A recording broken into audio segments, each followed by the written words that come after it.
Beta Knesset. Halacha says, what about building a Azrat Nashim? Is there an obligation? Is an obligation to build a knis, a shul, for the men? What about for the women? Do you have to make a place for them? Minhag Yisrael livnot Azrat Nashim Beta Knesset. Minhag Yisrael is that we do put a place for the women. Again, maybe it might not be halacha, maybe it's not an obligation the same way, but it's the right way, correct? The poskim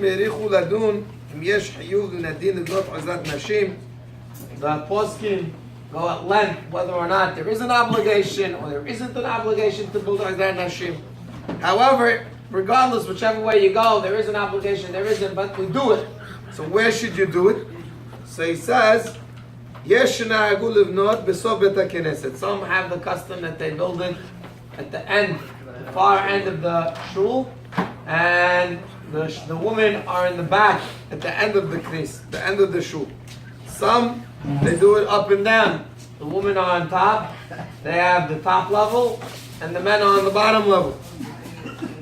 Regardless, whichever way you do it, whether you do it behind, that it's behind the shul or at the far end of the shul, or if you do it that the women are on top and the men are on the bottom, he says something that's very important is גדולי הדורות האחרונים הזהירו מאוד על כך שתהיה מחיצה בין בית הכנסת לבין עזרת נשים גבוהה.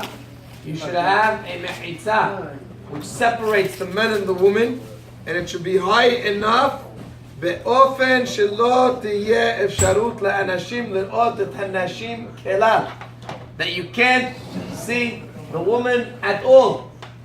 Unfortunately, many Batei Knesiyot, they don't follow. They don't do what it says.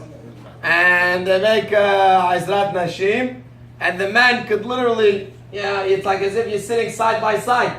That's terrible, horrible. Because the whole idea is that we should separate, and they shouldn't be looking one at another.